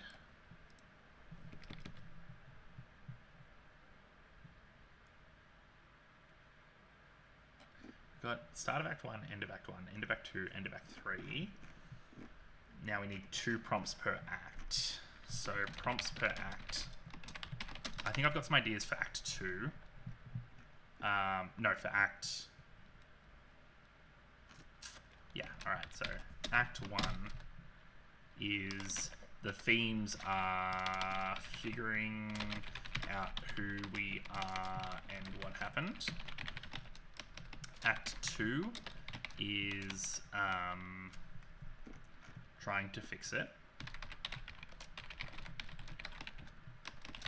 Act 3 is acceptance. So, Act 1, Act 3 is like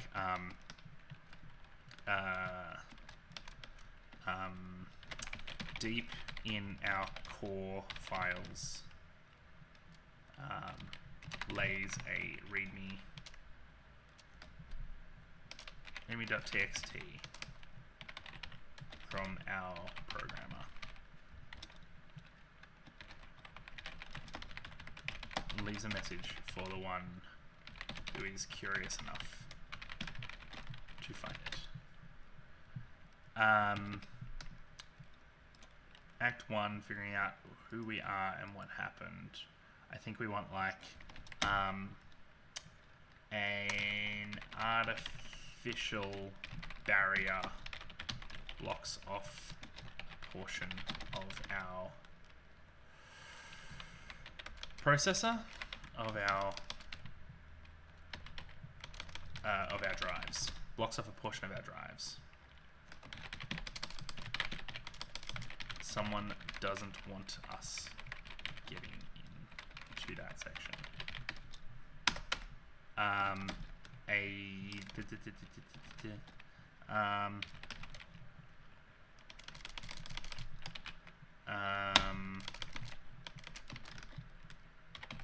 A deep space transmission echoes back upon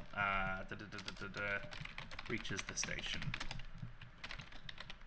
The voice is familiar but unrecognizable. Act 2, trying to fix it, is like oh, this fucking sucks. I'm gonna make fucking $6 on this game. Why? Why am I doing this? Oh god, why do I do any of this? This is a lot of my process. Feeling absolutely beaten to hell. Deep space voice. Has anyone got any other prompts that are interesting to them? Like, bring them up. Tell me what acts they're in. Give me prompts. I'm getting close. I gotta make tones soon.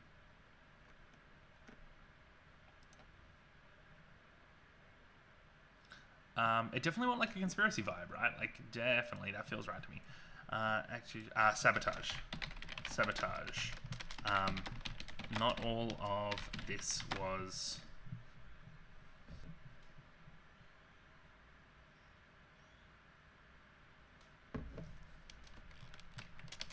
Sabotage. This is no accident. The failure of the station.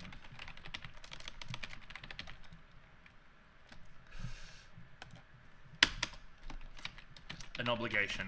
A reminder.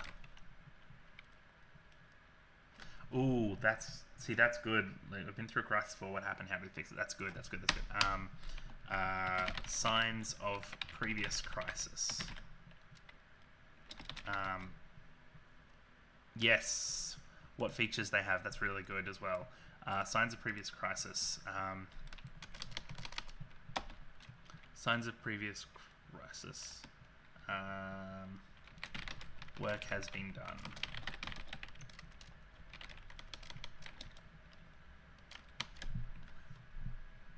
Yeah, where are the crew is an interesting one, because I want where are the crew to be a question, in that I want players to be able to say that everyone's dead or everyone's evacuated or something like that. Like, I don't want it to be like, you know, you stumble upon the bodies. I want it to be like signs of the crew. And I think maybe we find signs of the crew, and then we find like the answer to where the crew are later to where the crew are. So this is something that we can do because we're doing a phasic system that For the Queen doesn't do, is we can have a question be answered by a question later.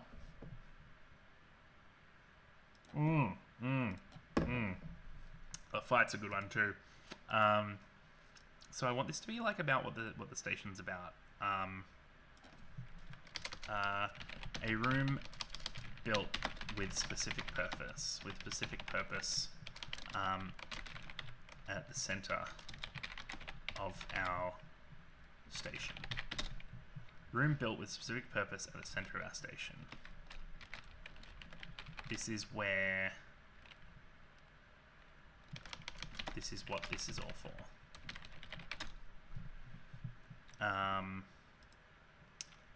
So like crew living quarters, right? See, this is something that I actually thought about originally, was doing it kind of like a Fall of Magic thing, but be going through the versions of the ship. So maybe that's something we can do. Maybe we can talk about like the sensors stretch out and we're like gonna step through the ship, and each thing is like a room in the ship, right? So like this would be communications room or communications center. Or like pulse beacon antenna, and you could do like a picture maybe of the pulse beacon antenna, or you could do like a quick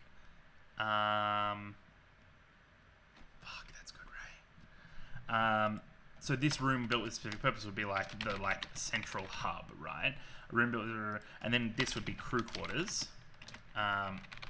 Crew quarters, yes. Okay, so crew quarters, signs of the crew, etc., etc., etc. Act 2, trying to fix it.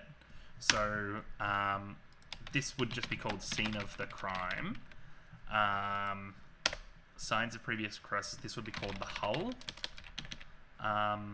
or like the forward hull, or something like that. This would be called like ship's bowels, maybe. Yeah, okay. An object left in your memory core is a gift. That's definitely under acceptance. It's very similar to this, but I'm going to say an object left in your memory core as a gift. Yeah, so look, what you're doing there with the questions is something that I think I will do, but I'm not doing it in the moment. I think you're right. Like, who left it? How do you feel about them? I'm kind of hesitant to use word count on this when I think that players can get there on their own.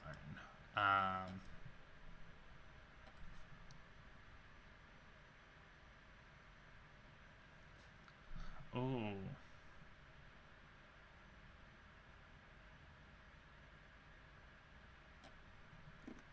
That's an interesting idea. That's what you mean by memory core. So to be like the memory core housing. An object rests against your memory core. A gift. A gift from someone. A gift you could have no use for. That's good. Ooh, I like the divinity thing. The chapel. A makeshift mass.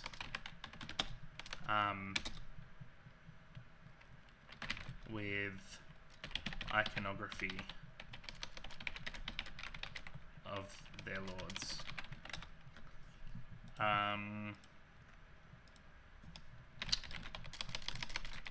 We see ourselves in them.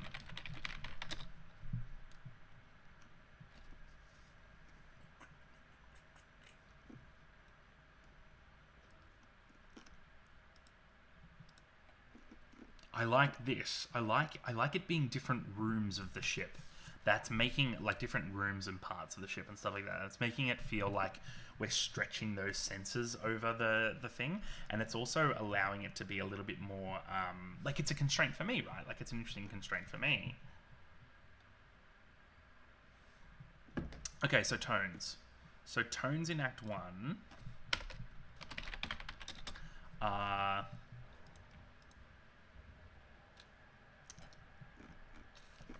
or truths, right? Truths, tones. Chaos, stillness.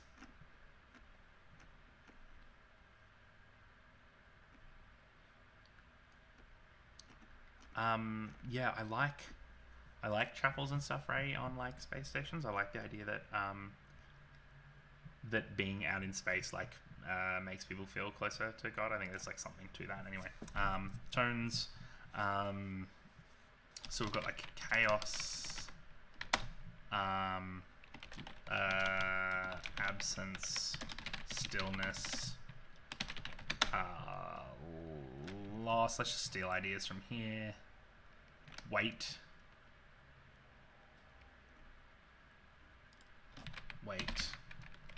Warmth.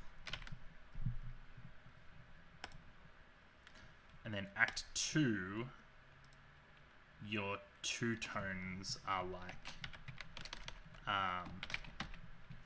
chaos and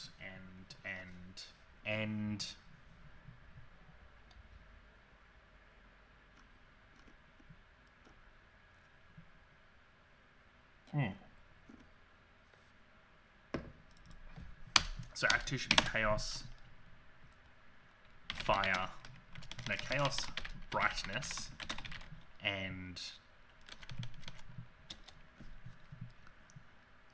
silence. No, and where? Right? Like it's falling apart. Like it's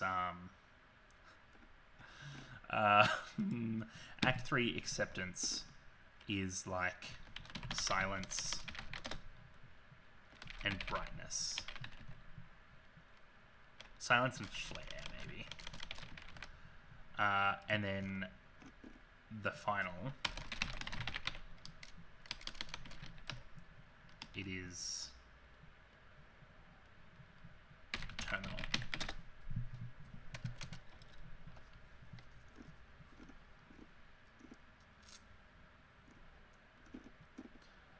Yeah, so I like this. I like, you know, a group of a bunch to pick from, and then this one's like 3 or 4, maybe 5, and then this one's 2, and then this one's 1. I think that's it. So, someone doesn't want us getting into that section. Deep space transmission reaches station. The voice is familiar but unrecognizable. Room built with specific purpose at the center of the station. This is what we are here for. This is why we are up here. Why we are out here. Okay, cool. I think I've got a really good position here because I've got the products that I wanted. I've got some work to do, so let's talk about the work. So, to-dos. We've got Deep Dream. So learn Deep Dream images.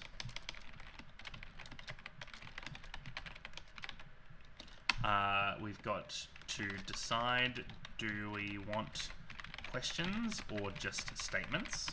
What else have we got?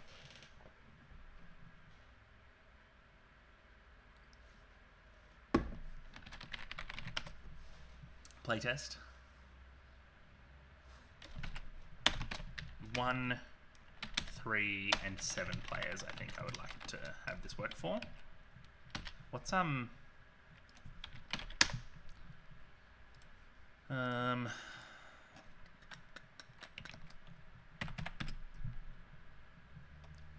prompts each is not enough.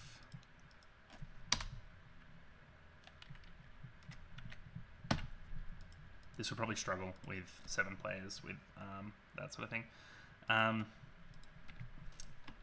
Player interactivity in play is like a thing. Maybe For the Queen just doesn't do player interactivity in play, and that's fine, and that's something that I'd be okay with. So learn deep dream images, decide do we want questions or just statements, playtest a little bit, write remaining prompts, list of spaceship rooms parts,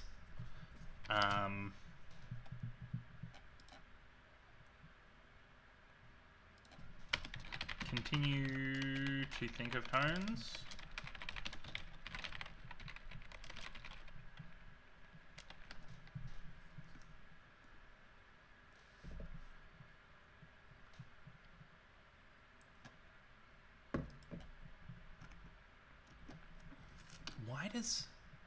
Why does Fall of Magic get away with so little?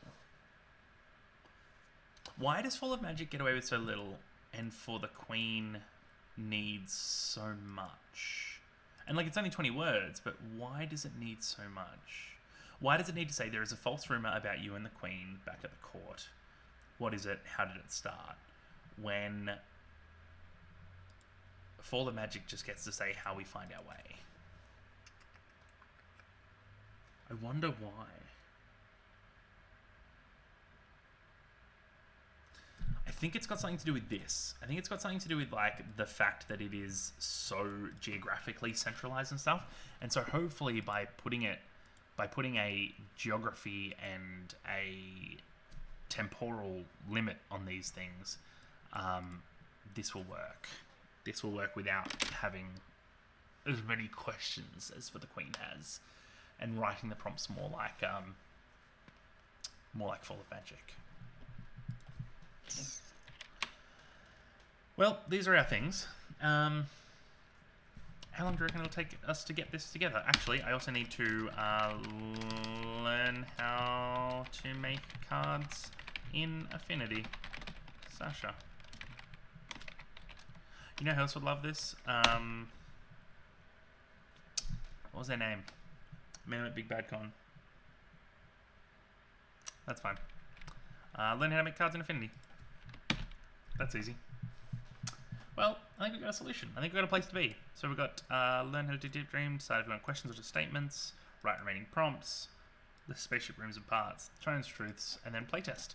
And I think our next date for this is, I'm pretty busy over the next 2 weeks, but let's say probably like 01 Feb, I should have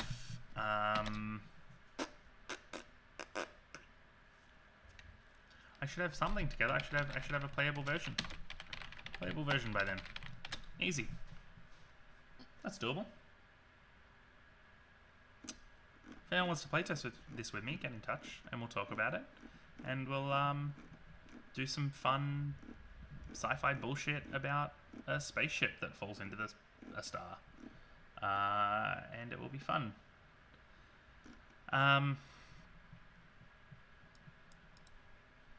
Yeah, and I think it'll be reflexive of us as an AI, rather than reflexive of the Queen. I think that'll be perfect. Wonderful. For now, after a big adventure, after a big 2 hours of this, I think it's a wonderful time to say good afternoon, good evening, good night. my name has been Sydney Icarus. My pronouns remain they, them, and I am a non-binary person who makes games. You can find my stuff at sydneyicarus.itch.io. You can also find me at sydneyicarus.wordpress.com and at Sydney Icarus on the Twitters. Where I'm currently, my current thing is I'm doing fantasy funerals for the 5th edition races to make them something that's a little bit more fun than just burning things on pyres.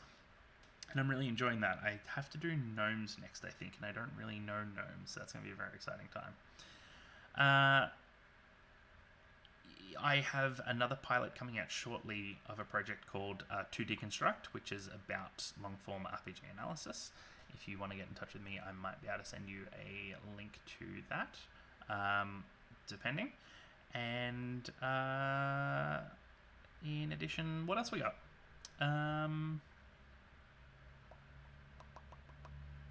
What else am I doing? I'm also making this, and you can see the games that I make and come and join me. And this will be up on my itch page, along with Intercom and Writer's Last Rights, 2 other fun games. If you like this level of bullshit, you'll probably like Intercom as well, which is also a fun game. Thank you for joining me, for those that did. For those that couldn't, I hope you can join me next time, and continue to remember that as non-binary people, we get to make art in a way that is unique to our expression of the world, and that is both unique from the people of other genders and also unique from each other as non-binary people, which is part of the fun, right? Part of the expression of non-binary for me has always been about the removal of expectations and of demands placed upon me in my presentation. So I wish you all the best of days today, and you'll be able to continue the process of this game on my itch page, where it will be placed for you to read. Thank you. Enjoy the rest of the day, and if you learnt something today, please feel free to mark XP.